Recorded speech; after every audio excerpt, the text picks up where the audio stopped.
Good evening. Before we get started, we have a brief message for our Spanish-speaking viewers. Melissa? Buenas tardes, gracias a la comunidad que habla español que nos está viendo en este momento. Queremos hacer un recordatorio de que esta misma actualización se está transmitiendo en vivo y con interpretación al español en nuestro canal de YouTube y pueden encontrar el link o el enlace para el canal en la descripción de esta publicación de Facebook. Gracias. Great, thank you, Melissa. Thank you for joining us for another one of our joint news briefings by the County of Sonoma, the City of Santa Rosa, and CAL FIRE. I'm Paul Gullickson, Communications Manager for the County of Sonoma, and this is our update for Tuesday, September 29th at 5 p.m. The focus of these updates, once again, is the western portion of the glass fire, which swept into Sonoma County late Sunday night. Entering the day today, firefighters were certainly hopeful that they'd gain the upper hand, with winds having died down significantly from Monday. Crews also hope to make progress in the area of damage assessment and possibly even repopulation.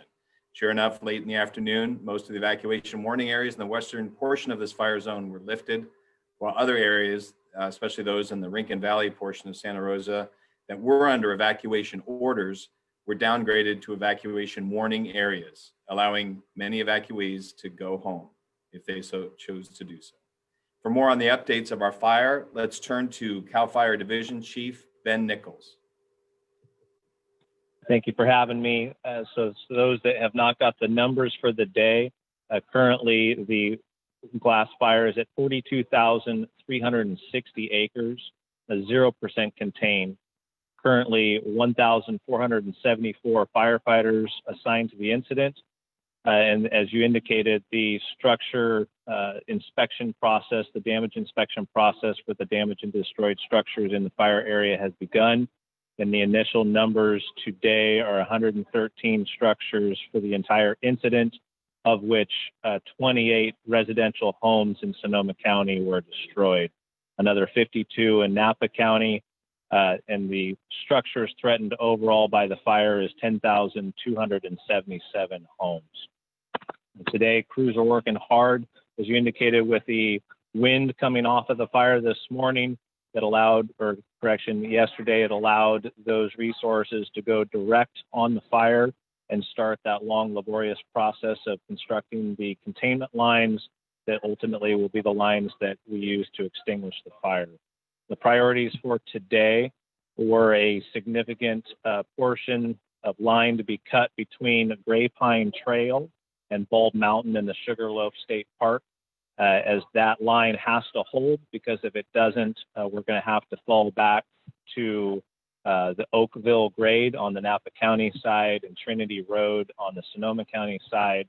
And we don't want to give up that much land and the structures in between those two control lines. So that was our priority, is our priority for today, followed closely behind by Calistoga Road on the other side of the fire to make sure that we don't lose the line that we have over there to keep the fire out of the greater Rincon Valley and City of Santa Rosa area as weather conditions change. We did get the National Guard helicopters that came into the fire area today. Unfortunately, the visibility on the west zone of the fire didn't support firefighting aircraft, but they were able to sortie on the east side of the fire, working in and around Angwin as the evacuation order was extended to include the entire community of Angwin, and that was where we had the most active fire behavior today. Thank you. Thank you, Ben. For more on the update on the fire and the firefight, we have Santa Rosa Fire Chief Tony Gosner joining us. Thank you. Thank you, Chief, for being here. Good afternoon, everyone. Thanks for having me. Just to follow up on Ben, I'll tell you that on the Santa Rosa area, so I spent a lot of time in Oakmont and the lower Calistoga Road today. All areas are looking good. We have many tactical patrols in and out of the area, so lots of movement of fire equipment in that area, which is great to see. And their main job is to put out any hot spots, check around structures, make sure that we don't have secondary ignitions of any residences moving forward.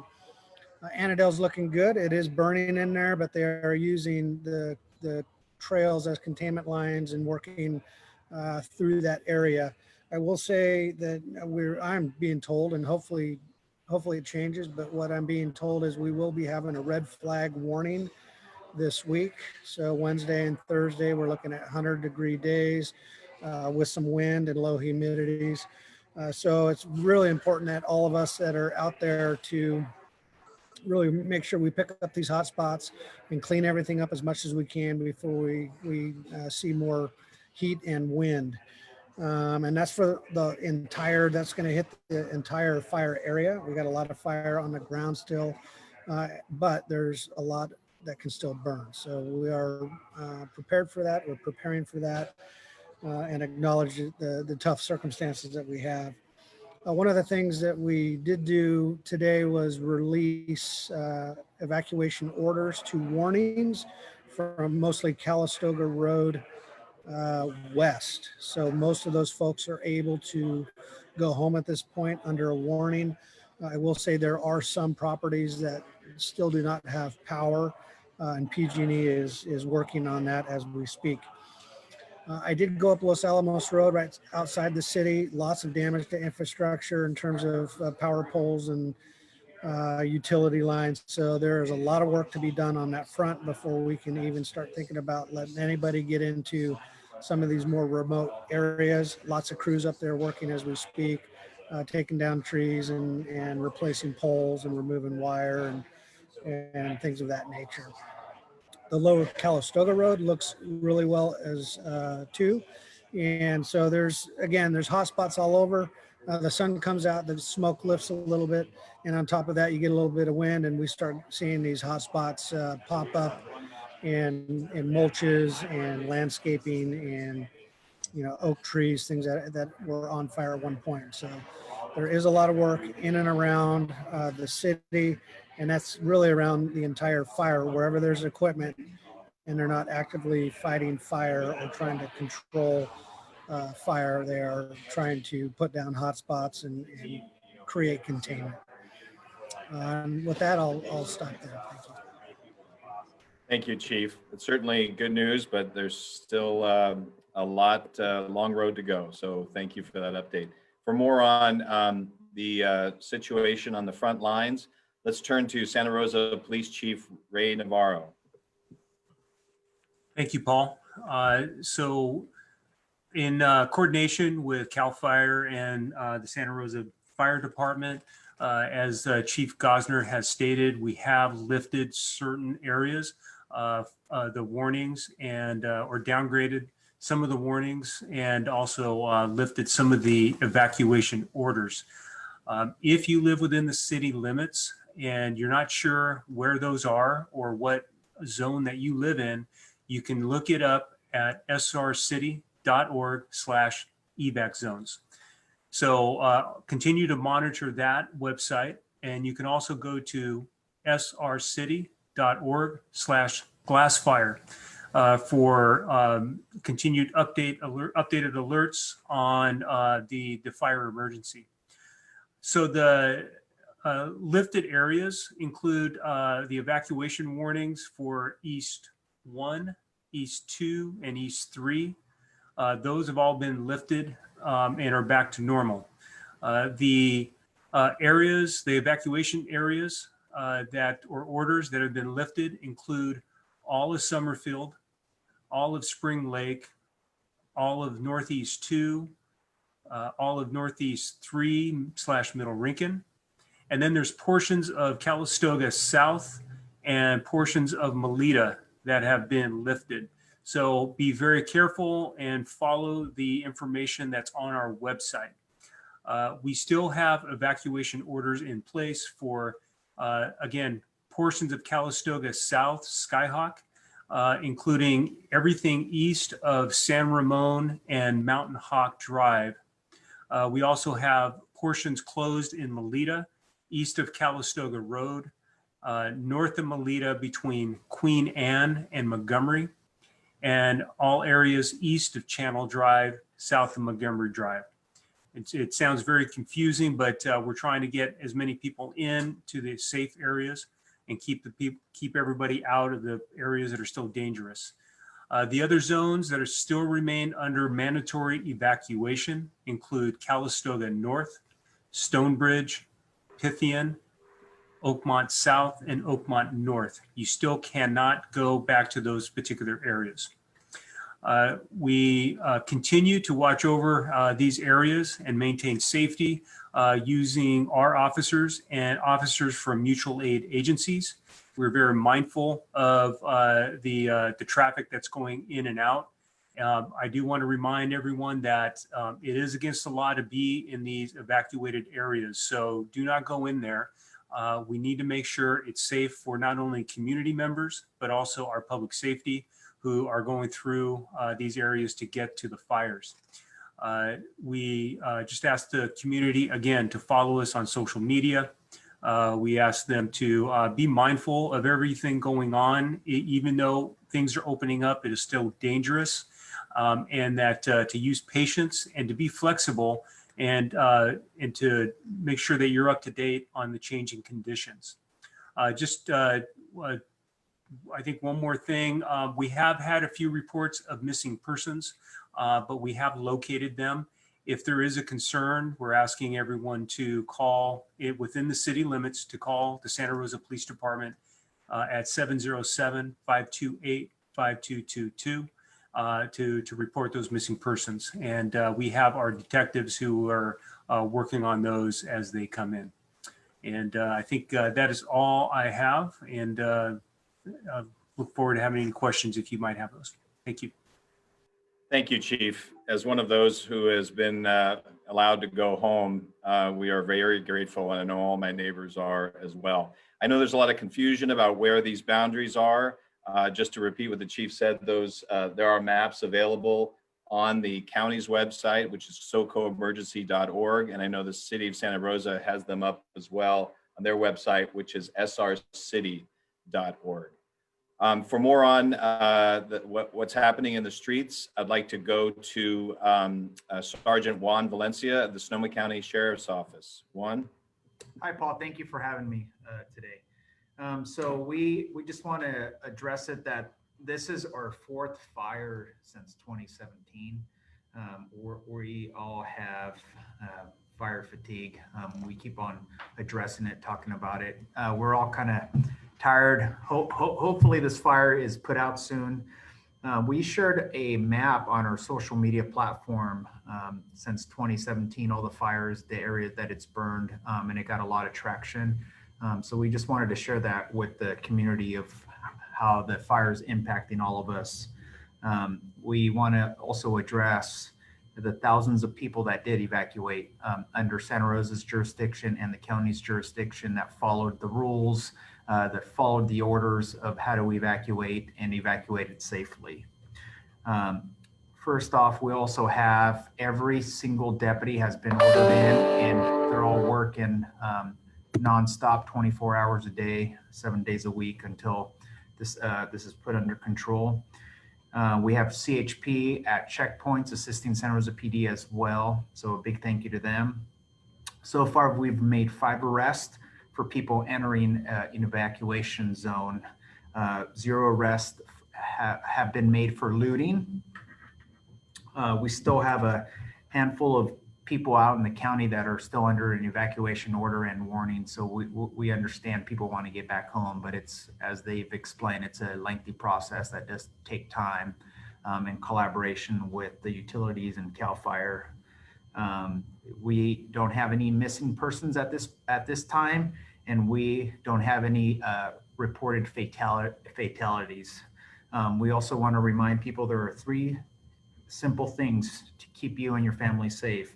Sign up for Nichols to get the notification, and then also sign up for SoCo Alert to get the notifications of when we start doing repop and reentry, or when we have to do evacuations. We would like to also remind you to follow us on Facebook, Twitter, and Instagram. All of our social media platforms are in English and Spanish. And then also we take evacuation orders seriously. So when you do get an order, it is time to pack up and leave. And under a warning is have your bags ready to go. We just want to say thank you to the community for being patient with us, and we understand your frustration, and we're doing everything we can to keep you safe. Thank you. Thank you, Sergeant. For an update on the what's going on inside in our Emergency Operations Center, we're going to go to Chris Godley, our EOC Chief. Chris? Good afternoon, everyone. The county's Emergency Operations Center continues to run 24/7 to support coordination among the multiple agencies. We are currently integrated and participating with CAL FIRE and the incident management team now established. At this point, our major focus, of course, is continuing to monitor the fire and determine if an additional alert or warnings are necessary. At this point, however, it looks pretty good. We are supporting and facilitating the mapping of the evacuation zones as they shift and change, and our socoemergency.org website will be updated very soon. In shelters, we are continuing to look at a diminishing shelter population, 350 on the first night, 275 last night, and we're seeing some individuals being able to not only find other locations, but now especially being able to return home, especially in Santa Rosa. And so we're looking at consolidating some of our shelter operations, especially in the Petaluma area. In addition to which, I would mention that as a result of the changes in evacuation zones, there are now 14,388 residents that are currently under evacuation order and 19,655 that are subject to evacuation warning. I also have breakdowns by city versus county. I posted those detailed numbers in the chat at this time. And that concludes the briefing at this point. Great. Thank you. Thank you, Chris. I now want to go to Mayor Tom Schwedhelm, who's ducking out of his city council meeting to join us, and we appreciate him being with us. Mayor Schwedhelm? Thank you, Paul. No ducking out. We just finished our council meeting with its limited agenda. So beginning, I just want to give a word of gratitude for the favorable wind conditions that aided the firefight near Santa Rosa overnight, and for the men and women who have been and continue to work so tirelessly to keep our community from further harm. I was fortunate enough to join Fire Chief Tony Gosner and view some of the burn area, and it's amazing the incredible work that those men and women did to protect the number of homes that were protected. We still have thousands of our Santa Rosa community members under evacuations. For those of you returning to your homes, please be sure to do so safely and follow precautions. More information about safety procedures to follow is available at srcity.org/evac updates. For those still under evacuation, we know you're anxious to get back to your homes and property. Please know we're doing everything possible to ensure that can happen quickly and efficiently and safely. Thanks, Paul. Thank you, Tom. And I now want to go to Chair Susan Gorin, who I know had a tour of some of the damaged area today. Susan, do you have a quick update for us? You're still on mute. Yes, so you can't hear the wind noise. I've relocated back to Sonoma County, so I'm great. I'm enjoying a little winds here. Yes, we do have winds in Sonoma County. I really want to thank all of the firefighters from all over the state. We saw an engine company from Burbank and certainly up and down California in evidence, still providing some relief and being on the job. And the first responders are all over the evacuated areas, and thank you so much. I especially want to thank our Sonoma County Fire Chief, Mark Hine, for the tour. We passed Chief Tony Gosner and his crew of Santa Rosa council members and mayor on the tour. Tour is a very, very sad way of describing the devastation that I've witnessed today. I was prepared for it, brought me back 3 years ago, looking at the ashes of my home, and it still is, it never leaves me to see that so many families' lives have been disrupted for a long, long time, to see the ashes of their homes, and to wonder with amazement that our firefighters were able to save adjoining structures and still see the leveling of homes in certainly the Skyhawk area along Los Alamos Road is particularly sobering to me. The devastation on the upper reach of Los Alamos And I think I've had reports from Burt Whitaker. Almost all of Hood Mountain Regional Park has been scorched once again. Saddle Mountain from the Ag and Open Space land, almost 100% has been burned. And of course the fire is in Annandale and proceeded to move through Sugarloaf or in parts of Sugarloaf. We've been through this before. Our landscapes recover not easily, and the viewshed along Scenic Valley of the Moon is going to take a very long time to recover. And many homes were lost along Highway 12 going up into the hills. Fortunately, there are only 3 structures lost in Oakmont. And my campaign, Jump the Junipers, needs to be religiously adhered to. We could see evidence of the junipers catching the embers from this fire and then setting the adjacent homes on fire. We have to do a much better job of getting the word out about how pernicious and flammable those juniper bushes are. Absolutely.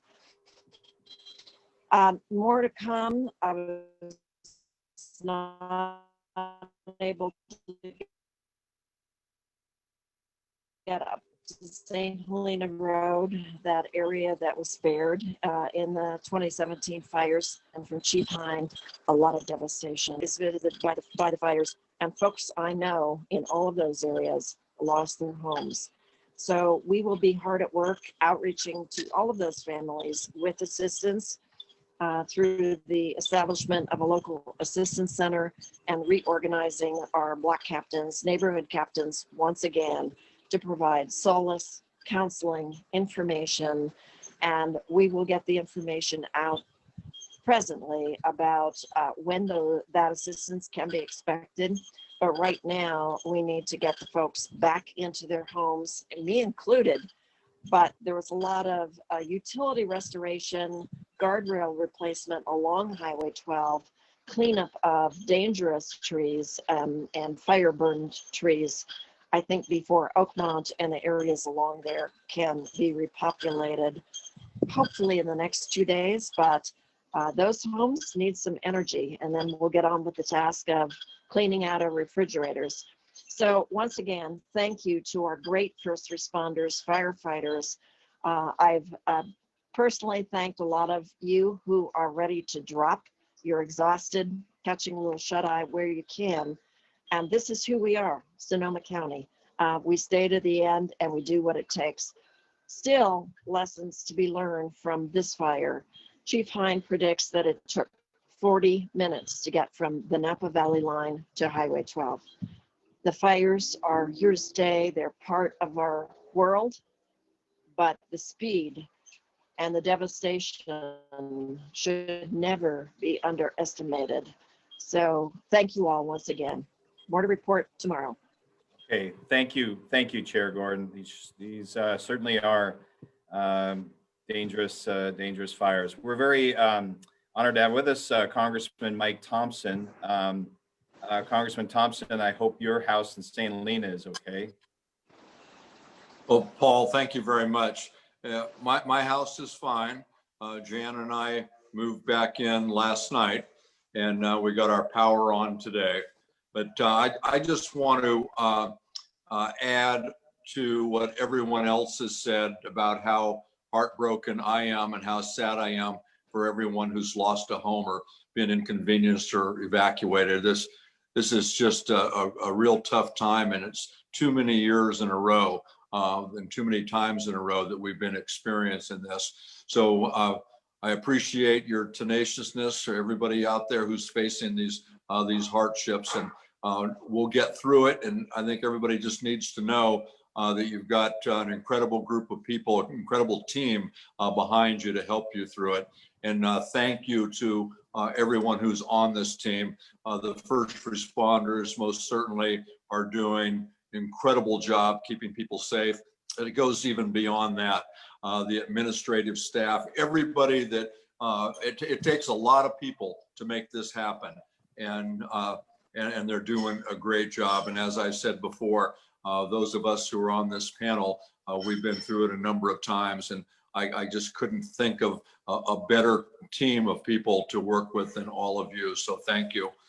At the federal level, I think everyone knows that we got approved on Monday morning for the FMAG, and that's the Fire Management Assistance Grant. That means that the federal government will pay 75% of the cost. We still have a 25% cost share. I have introduced legislation to bump that number up to 90%. It's, I think, most appropriate for any natural disaster to have the federal government come in and help.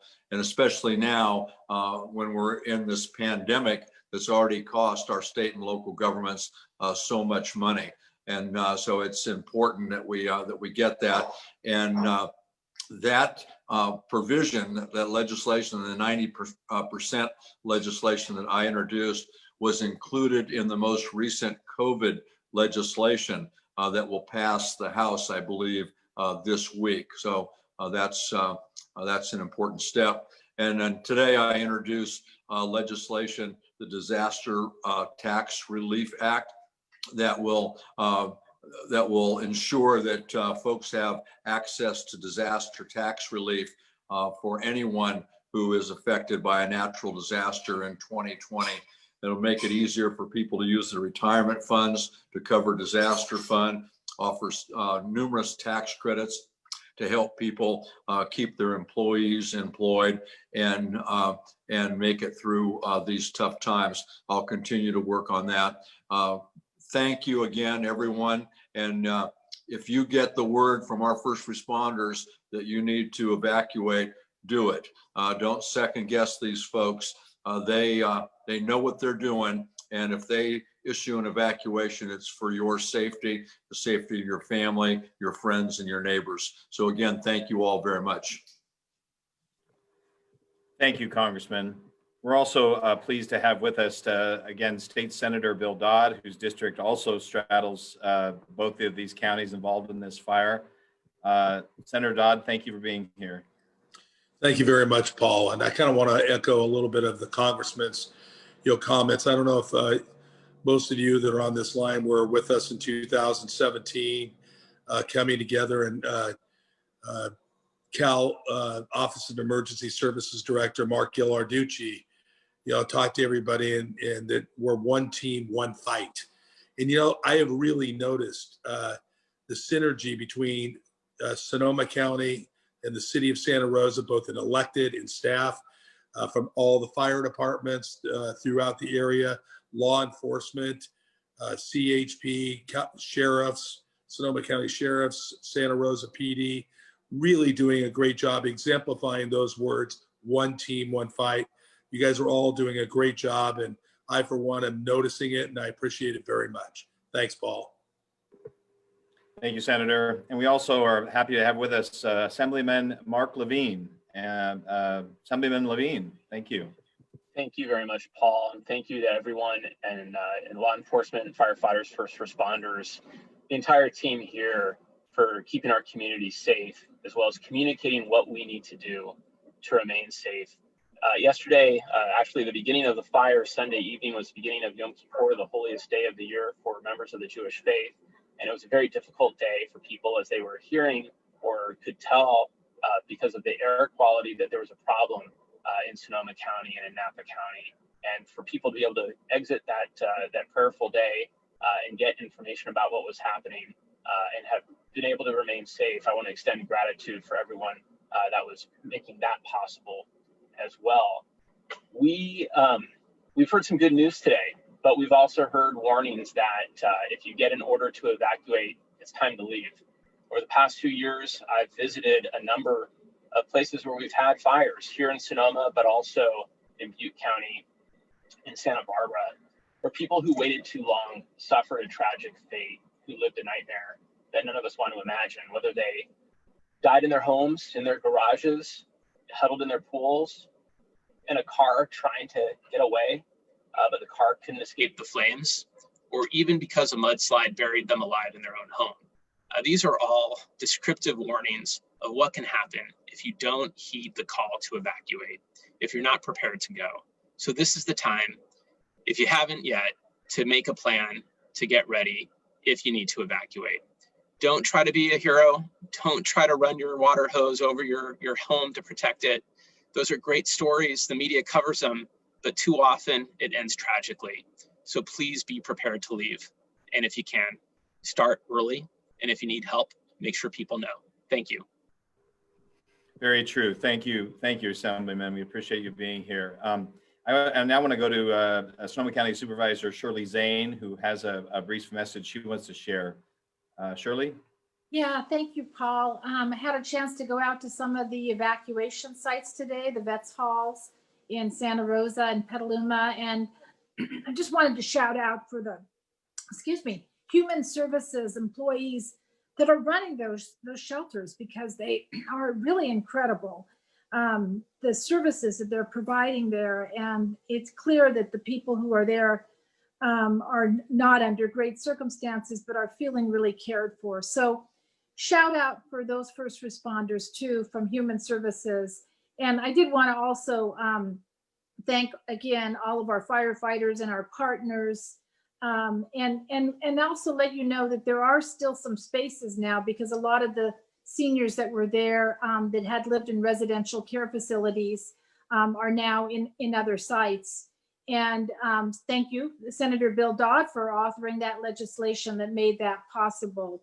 But we still need a lot of volunteers. The World Center Kitchen is running the meals there at the fairgrounds, and they need volunteers to both prepare food and to deliver food. If you actually go directly to the volunteer center, which is actually in Marin County, but it does volunteers for both counties, it's volunteer.cvnl.org, and I'll put some information up on my social media, and maybe we can also get that front and center on our website, socoemergency.org. But they need about 80 volunteers, so that's a kind of a dire need right now for both preparing food as well as delivery.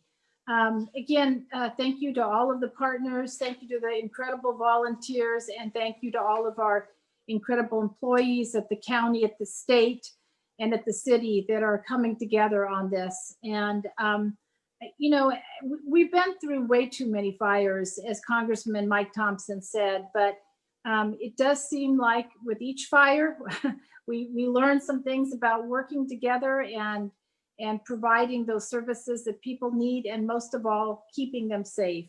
So thank you.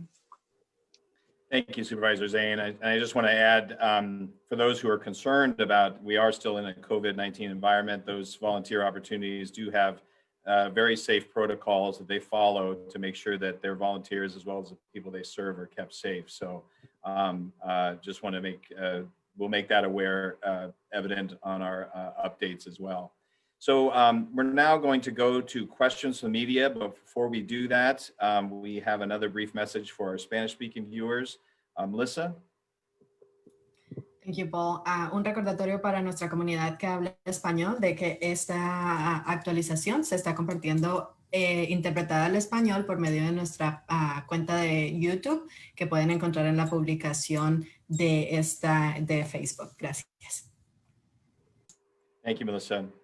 Okay, we'll now go to questions from the media. Just a reminder that if you do have a question, please raise your hand and I'll call on you, or you're welcome to place a question in the chat box. We'll start with Julie Johnson. Julie? Hi there. Thank you. Tony, you mentioned a red flag event is on the horizon, and you know has the potential to be a repeat of Kincaid, when major subsequent wind events created a lot more fire growth. So I want to hear from you and Ben about your biggest concerns and what's the worst case scenario you're preparing for.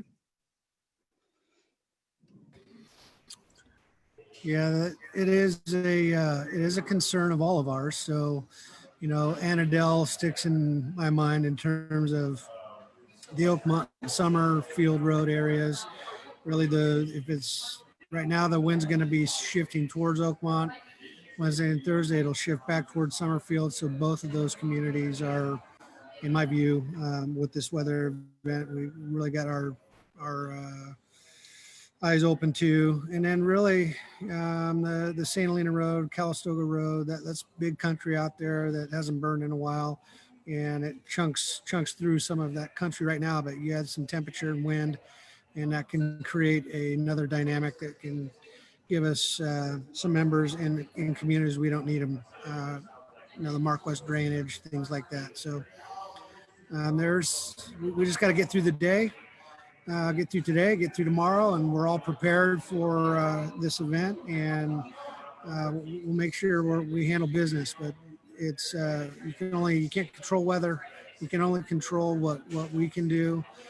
I will say this: if there's a red flag warning, nobody needs to be using lawnmowers, tractors during the heat of the day. All of that work should be done in the summertime, in the early hours when it's cool and relative humidity's up. We've had a fair share of fires this summer from people trying to do the right thing and the wrong time of the day. And we got lucky in some and not so in others. So if the audience takes one thing away, please do not use lawnmowers during red flag warnings. Ben, do you have anything to add? Yeah, Chief. So Julie, the National Weather Service out of Monterey is analyzing as we get a little bit closer. We have an incident meteorologist assigned specifically to the glass incident here. And so originally the National Weather Service was looking at as early as Wednesday, as early as tomorrow. But they've pulled back from that. And at this point, it's a 50-50 shot on whether or not they'll actually hit red flag conditions on Wednesday. So if we get there, they're talking about Wednesday afternoon in the evening through Friday morning at 6 a.m.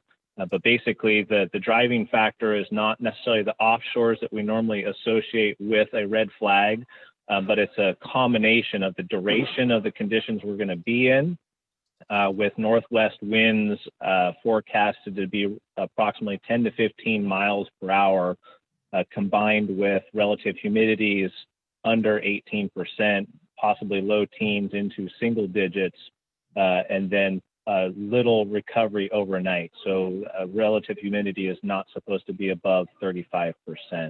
So it's not what we would normally associate with a red flag event, but basically the National Weather Service is concerned about a period of elevated fire weather during that period of time. So if we were to have any issues from that northwest wind, that's why it's so critical that we have the Sugarloaf piece buttoned in now, because that would be the portion of the fire that would be the most prone to spread with that northwest flow on it. So while we are taking stock in the fact that there's a threat, like Chief said, we can't change the weather. So we're making sure that our tactics are setting us up for success when that weather occurs. Thank you. Okay, thank you, Julie. Let's go to Kerry Benefield from the Press Democrat. Kerry? Hi, everybody. My question is for Tony and or Ben on this one. Annadelle, can you talk about that park? Not only is something that everybody was getting after to save because it's a jewel, but strategy-wise, and it's, being the possibility of it being a gateway down into Summerfield Road, into Bennett Valley. There was even talk of Roanoke Park, but just as a piece to the puzzle, how important was getting after Annadelle last night and into today? So Annadelle has been a priority for us since it got across Channel Drive and into the park. We have firefighting resources out there, and yesterday crews were working within the existing trail network to create black line from those trails back into the spotty burn that had gotten into the park. So we're using the existing trail network out there to secure that line. The weather that we've had yesterday and today was conducive to that action being taken. However, we do have bulldozers staged in the park and additional resources ready to go if fire conditions were to change. But at this point, with what we're seeing on the ground, we are not concerned about the fire extending through the park over into the Summerfield Bennett Valley area. Tony, maybe you can address that. Thank you, Ben. Is kind of go into that piece of what was at stake. I mean, everything seemed to have gone right with the weather, with the trail network and crews getting it done. What was at stake had it not gone so well?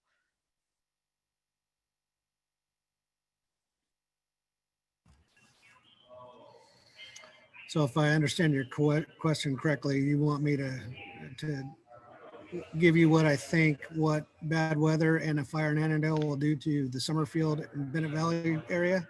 I mean, yes and no, but that piece acting as a gateway into a very populated area on the other side. Just what was at stake in that fight is, I guess, is a better way of stating my question.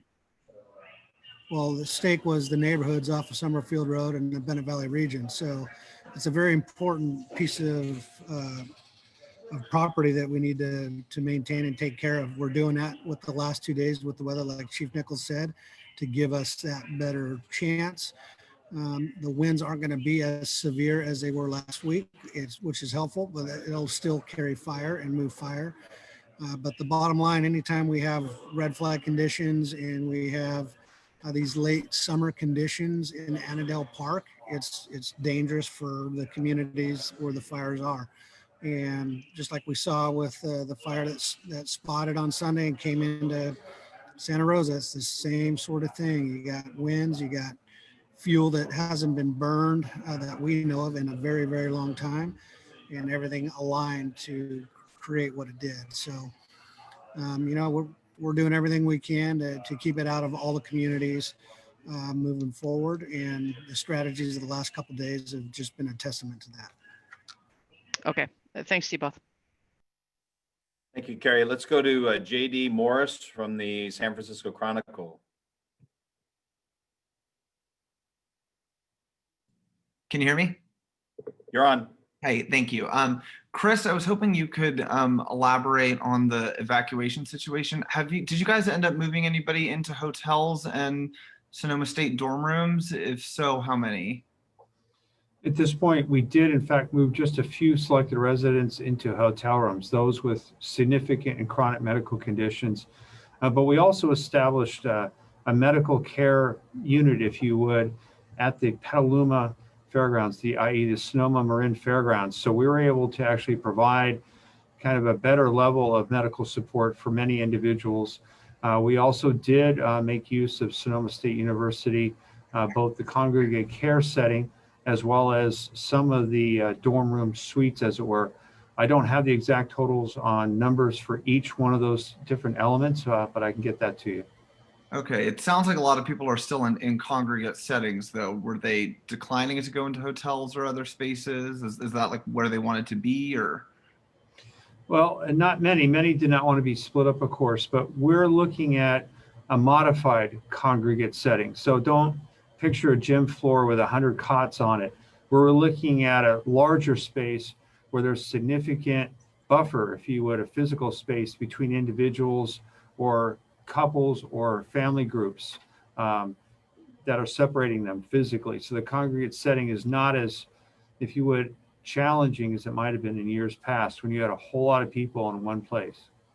Okay, thank you. And then I forget who was talking about the arrests for being in the evacuation zone. Was that a looting issue? That's Sergeant Valencia is the one that addressed that. So it's not looting. It's basically 5 people were contacted that were in the evacuation order zone. So they were contacted by deputies. Three of them were arrested for re-entry into an evacuation zone. One of them was for a warrant, and one of them was for a violation of probation. So those were people who lived in the area coming back when they weren't allowed to? No, these were people that do not live in that area, that had no business being in that area. Okay, all right. Just want to clarify. Thank you. That's it. You're welcome. Great. Let's go to Kaylee Tournay from the Santa Rosa Press Democrat. Hi. Thanks for taking my question. I wanted to ask about people who may be offering to take in evacuees into their like own properties. People who might have a spare room or a mother-in-law suite or something like that, that's specifically indoors. I know folks often open up their fields or things like that for animals, but I'm thinking specifically related to taking in potential strangers who are evacuated. I guess I'm curious, in the pandemic, how, like, if anyone has any comment about that, I guess. So like, is it a good idea? Is it a bad idea? Because we're getting some folks reaching out to us, wanting to get that out there, that they have space for folks, and just looking for a little bit of, I guess, guidance on that.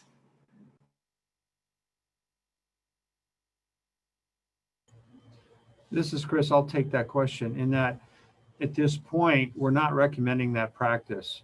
Given the potential threat of COVID-19 in the community, we need to underscore the vital threat it poses to public safety, especially by mixing individuals that are not in immediate family settings. And despite physical distancing, if you're living inside of a home or an apartment with somebody, you're going to circulate that virus within that living space. And so we're not recommending, especially for short term, 1 or 2 nights. It's certainly not worth the risk, either to the generous individual offering up their home or to the resident that's evacuated. And please note that many of these residents are evacuated. They're under stress. We've all been challenged with smoke issues, which may exacerbate our vulnerability to the COVID-19 virus, or at least how COVID might impact us if we were infected.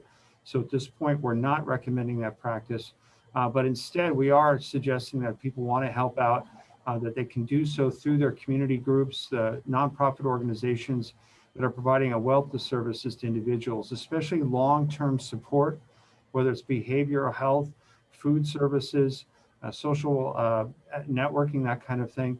That's where we believe a long-term support for these residents can be most effective.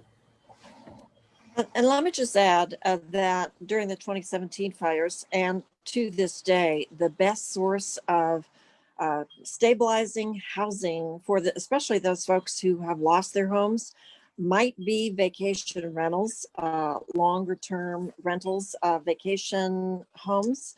And I know a lot of people opened up their homes and vacation rentals 3 years ago, and it was a godsend. When you lose everything, and to move into a fully furnished residence or guest cottage is absolutely divine and stabilizing. But I hear a lot of people also opening up their homes, guest cottages, junior second units, to those folks on a temporary basis for evacuees. Potentially, those evacuees could have rapid COVID tests to help their hosts know that they are COVID-free. Friends, neighbors often double up together. It's not ideal. We don't recommend it, but people need places to stay short term for a couple of days and sadly longer term. So if you have or know people who have guest cottages, please consider opening them up to those 100, 200, 300 folks who may have lost their homes. Thanks for that information. I just had one other quick one from Supervisor Zane earlier. You'd mentioned a volunteer opportunity, and I just wanted to see if you wouldn't mind restating what that was so I can include it in our list. Sure, absolutely. Thank you. It's the volunteer center in Marin County that covers volunteers for both counties. They said they need about 80 volunteers to both prepare and deliver food to evacuees. And the World Central Kitchen that has been there for our last 2 disasters is there at the fairgrounds preparing food. And you can actually just go to the volunteer.cvnl.org. And Mr. Gottlieb, you could put that up, or somebody put that up on the front page, because that's kind of an urgent need with all of the volunteers that they need. I'll have it on my social media too. So thank you. Yeah, thank you guys. Thank you. Let's go to Mary Callahan from the Press Democrat. Mary?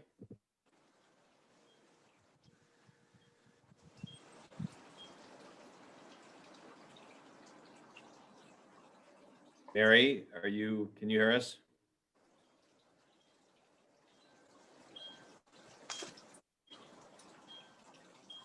Okay, we'll come back to Mary. Let's go to Rachel Shire. Rachel, are you with us? I'm sorry if I mispronounced your name.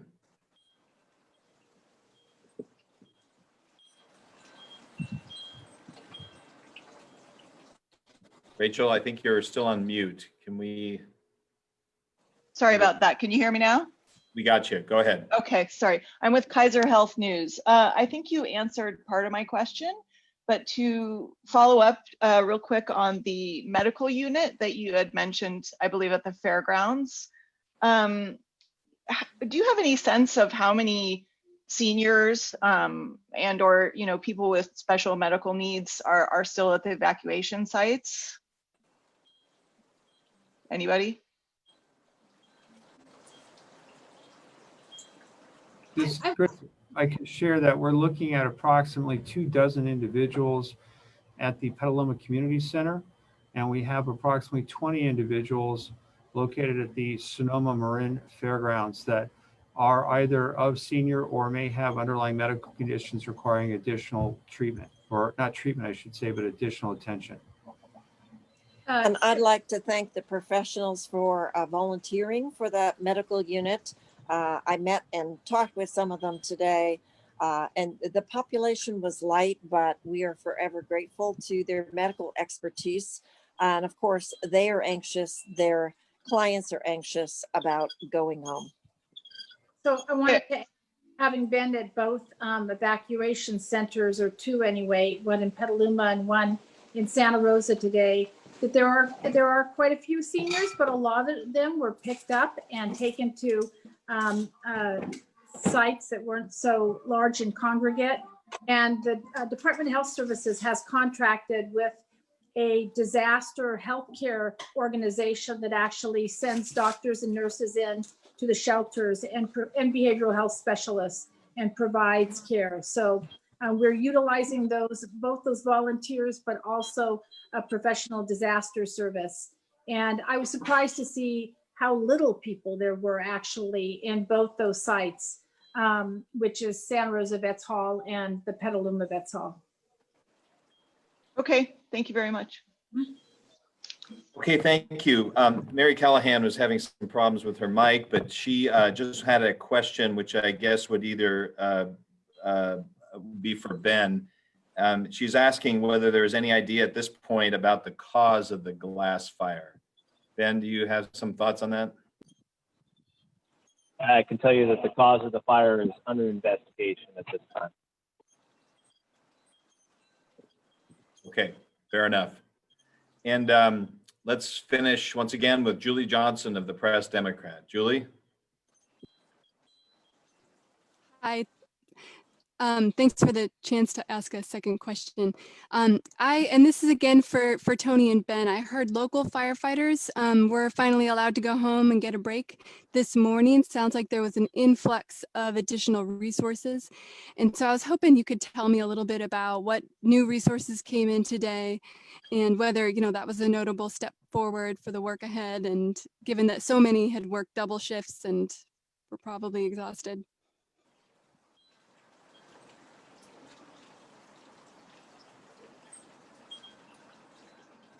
Resources that came in today, the state's mutual aid system, unfortunately, is well exercised. And so the call went out. It takes a while for those resources to rally from Southern California and the far reaches of the state. So those resources have come in, like I indicated, with the National Guard helicopters. So those resources, as they come in, is giving the opportunity for some of the local resources that surged in to protect Rankin Valley, Skyhawk, and Oakmont to transition back to day-to-day operations. With that, I'll turn it over to Chief Gosner.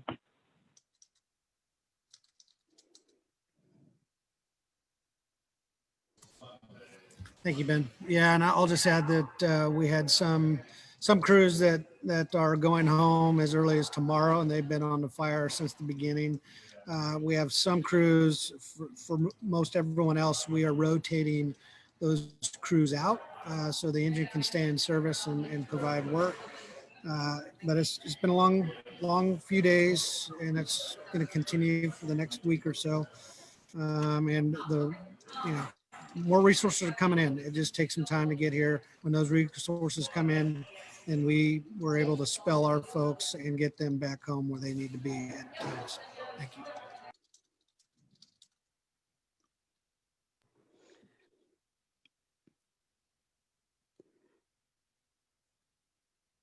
Sorry. We have one more question from Mike DeWald of radio station KSRO. Mike?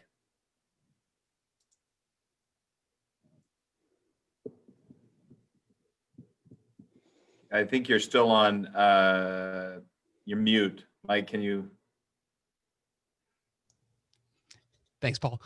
For the quick question, for those returning into evacuation areas, what should their expectation be about the availability of gas and electricity?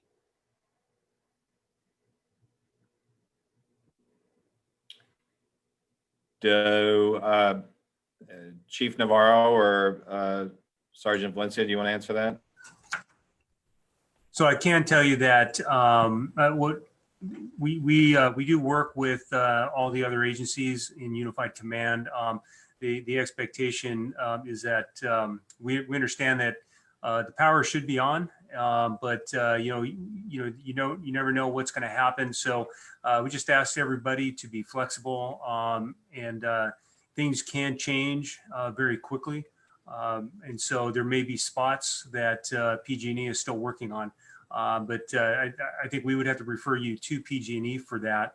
But we are looking at areas that don't have power, and we will be patrolling those areas. So, but the expectation, we believe that most power has been restored in some of those areas.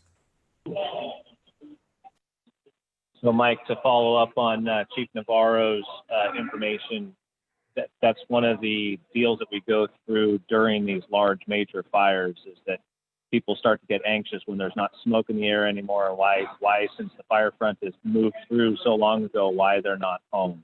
And so the process to get people home is to make sure that they're safe when they do that. So there's a process that the sheriff's office, the police department, and all the other cooperators are involved with us, going through that process to make sure that all the utilities and all the entities that have infrastructure that may pose a hazard to the public can support the public being safe when they come home. So by the time they get home, those that have intact homes should have the infrastructure, specifically the gas, but the infrastructure that will be safe. They may not have it exactly when they get home, but the utilities will be safe for them to re-enter the night. Okay, it's the top of the hour, and we are going to end it there. Thank you all for joining us. I want to thank Ross, our technical producer tonight, as well as Lorna, our Spanish interpreter, and Jim and Jennifer, our ASL interpreters. We also thank our public information partners for the City of Santa Rosa and CAL FIRE for helping organize this joint news briefing. We want to remind you that for further updates on the glass fire, we encourage you to tune in to the CAL FIRE media briefing tomorrow morning at 11 a.m. We will be streaming that briefing live on the County of Sonoma Facebook page. We also invite you to rejoin us tomorrow at 5 o'clock for another joint media briefing with our partners from Santa Rosa and CAL FIRE. We invite all those who are here with us tonight to rejoin us for that. Also, Dr. Sundari Mace, the Sonoma County's health director, will be joining us to give an update on the COVID-19 situation and go into more on how to stay safe during another time of fire crisis. Until then, we encourage you all to stay safe and stay together. Thank you.